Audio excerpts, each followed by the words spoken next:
So what I want to do is think with you first about what do we mean by understanding?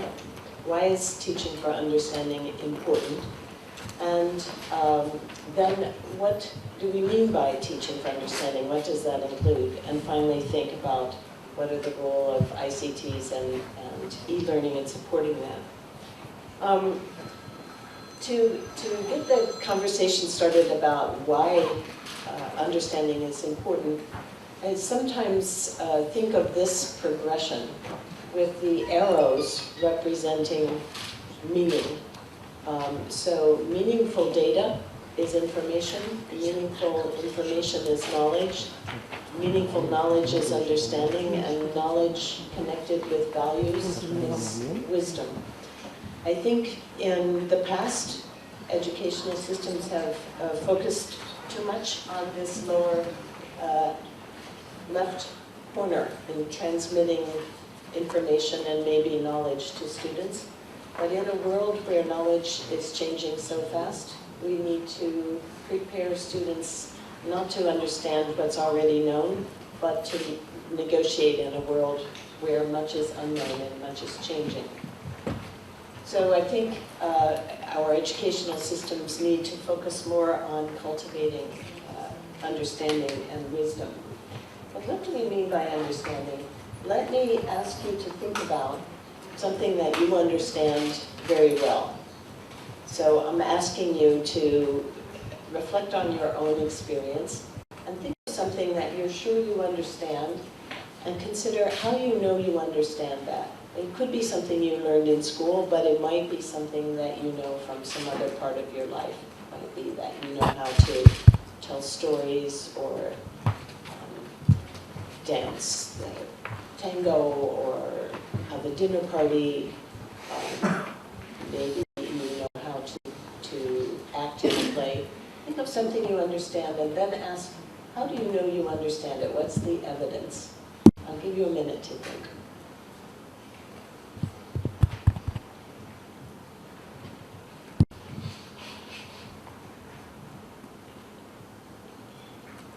So sometimes if I have a lot of opportunity, I will ask people what they have in mind and how they know they understand it, but since our time is short, I will say that usually when I ask this question to people and they tell me how they know they understand it, they will say things like, especially if I'm talking to educators, I can teach this topic and my students understand it. So I know I understand it because I can help others understand it. Or I know I understand this because I can use what I understand very well in a range of circumstances. The point for me and for the people that I worked with on the Teaching for Understanding project is that understanding is not just about what you have stored in your mind, it's your ability to put it into practice flexibly and creatively in the world. So our shorthand way of expressing this idea is that understanding is a performance capability. It's not just a mental possession. But then the question to consider is, how did you develop this understanding? And here I'll stop again so you can think about your own experience. Go back to this, whatever it is that you understand well, and reflect on how did you come to understand it? What were the experiences that helped you develop this understanding? This is your opportunity to think.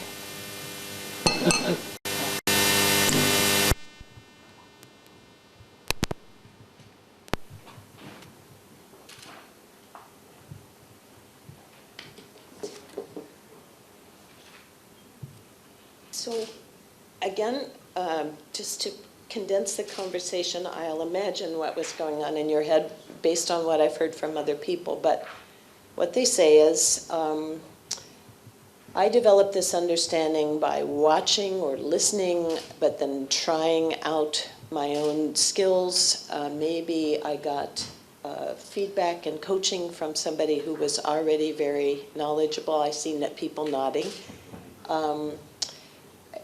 The fundamental insight is that not only is understanding of performance, but it's developed through performance. So acting with your knowledge helps you develop and demonstrate your understanding.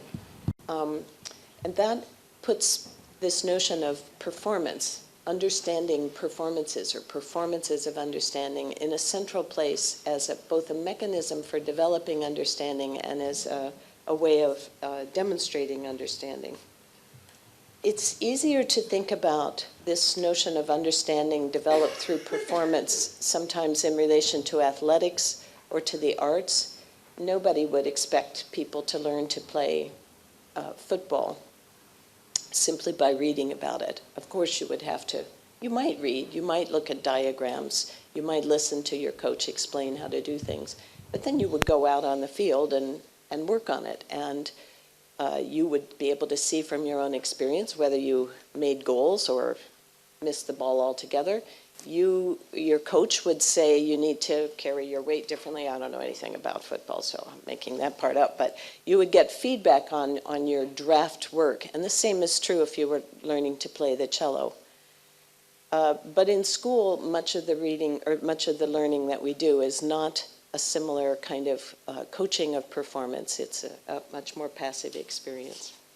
So what does teaching for understanding need to look like if we believe that understanding is a performance capability? That was the question asked by a group of researchers and school teachers brought together at Harvard University under leadership from Howard Gardner and David Perkins in the 1990s.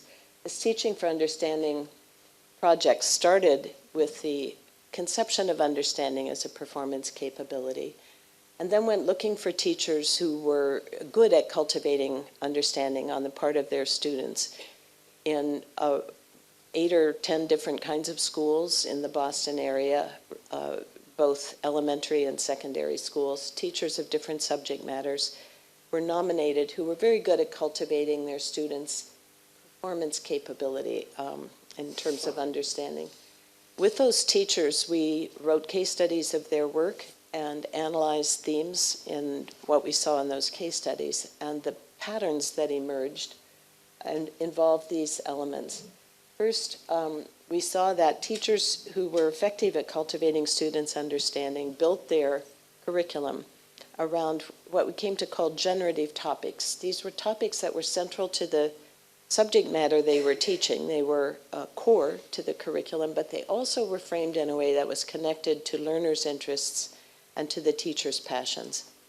And they were framed in a way that allowed students to work with the idea using multiple media or entry points, as we called them, ways into the subject matter.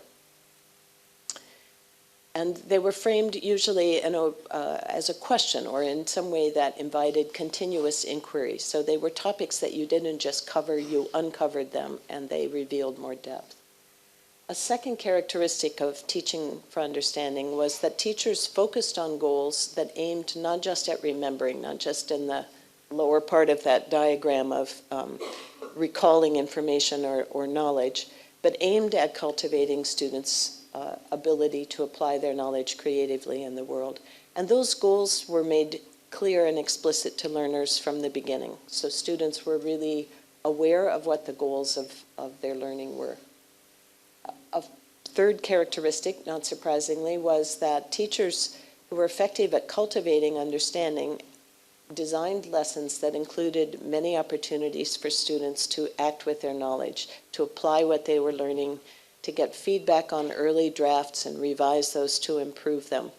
So there was a progression of performances over time that ramped students up from where they started in their understanding to a more sophisticated level of expertise.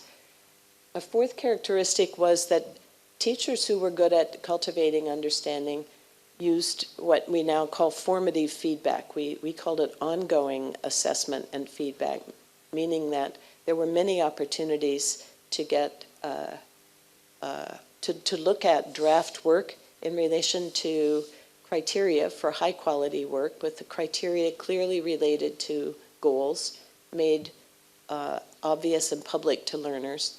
So there were explicit criteria that learners themselves could use to review their early draft work they got feedback from their teacher about how to improve it, then they had an opportunity to revise and improve their work at least once and often multiple times. It's different from what often happens in schools. And finally, because criteria for high-quality work were made public and explicit to learners early, there was also a basis for students to give feedback to one another. And gradually we came to realize that the context within which Teaching for Understanding works best is one where all members of the learning community are participating in collaboration and reflection together about their work. This is one image of how Teaching for Understanding is different from typical work. Assessment more often looks like this.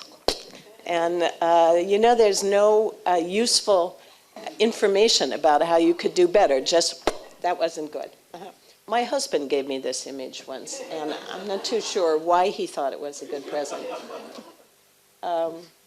So how is Teaching for Understanding different from traditional instruction? One way to sum it up is with this little teach-learn reflection image. I think the traditional expectation is if you teach it, they learn it.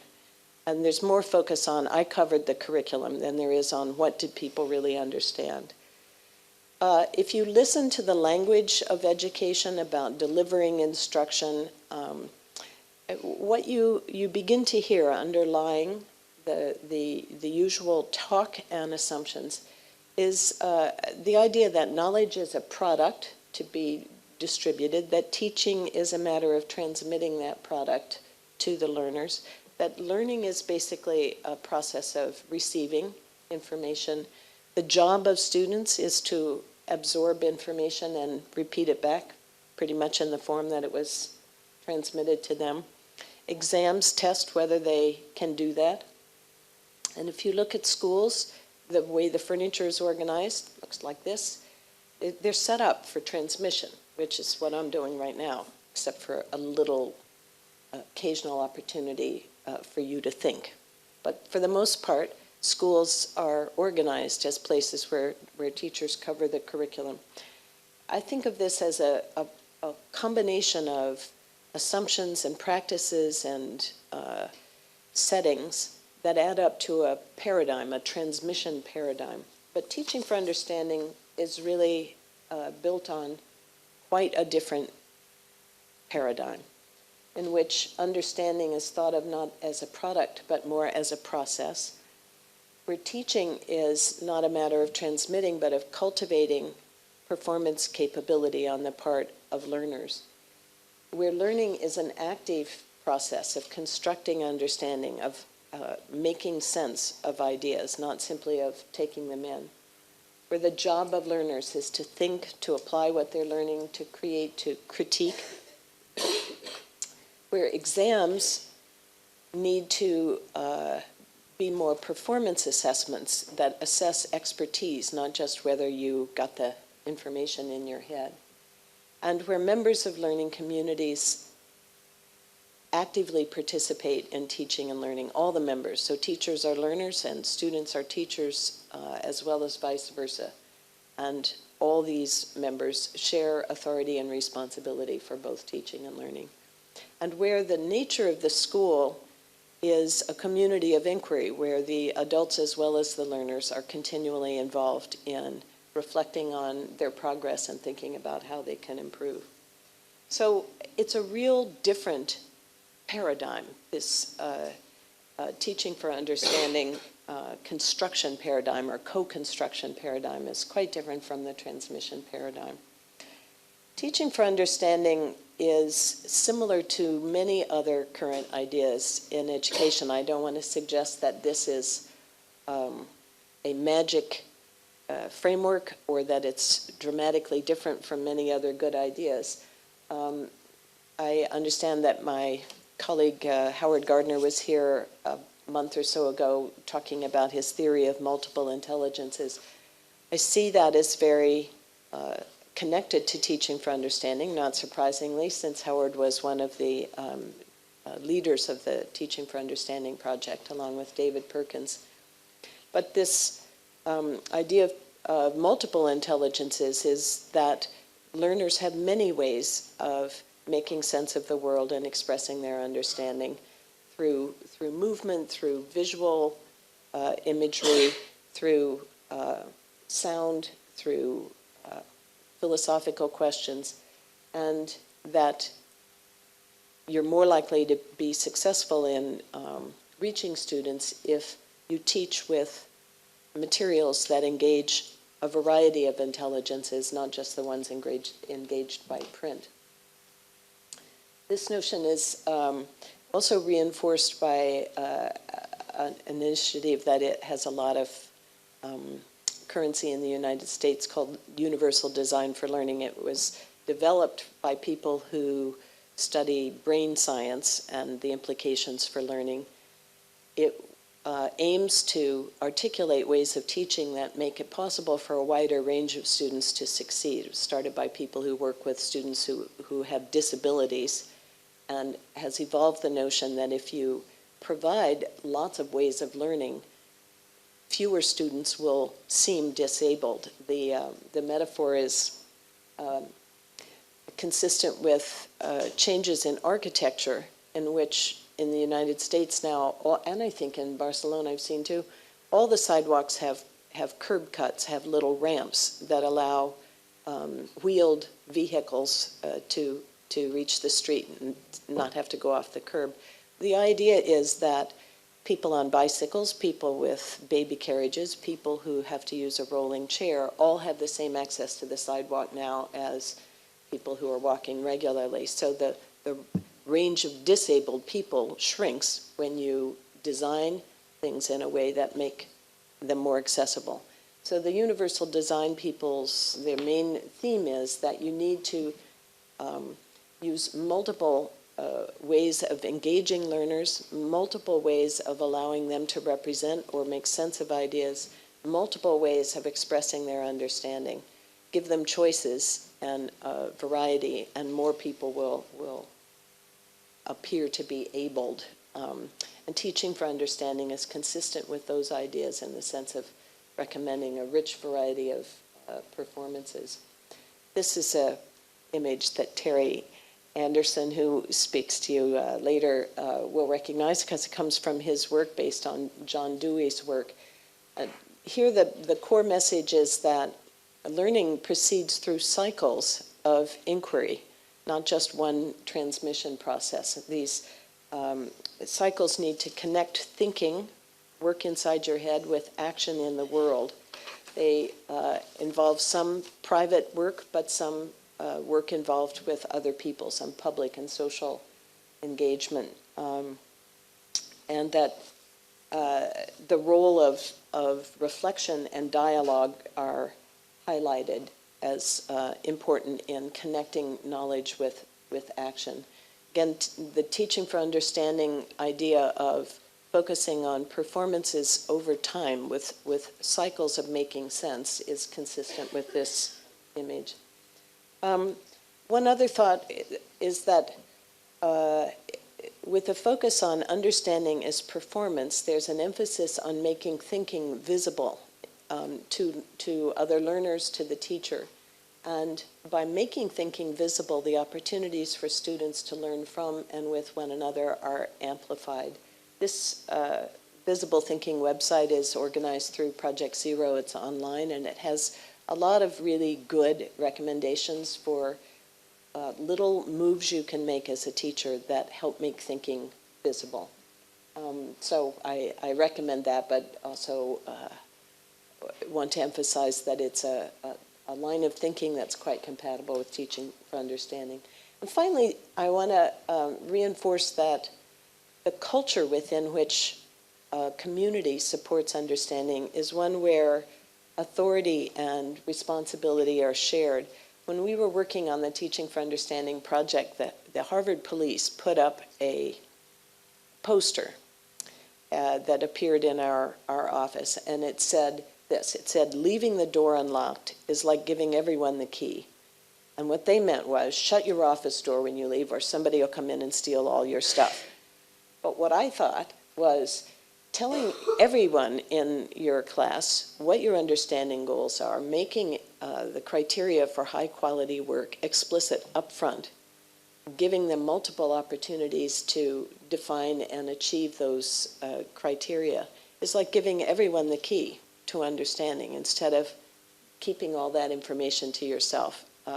So the point is that in teaching for understanding, the responsibilities for both teaching and learning are shared among all the members. So what do new technologies have to do with this, and how am I doing on time? Who's our timekeeper? Perfect. When you think about these characteristics of teaching for understanding, and then you imagine trying to do that with just the traditional tools of instruction of maybe a chalk or a marker in a board or worksheets or textbooks, it's quite limited. But if you imagine doing this work with multimedia technology, then you think about the possibilities of teaching in a networked environment, such as an online world.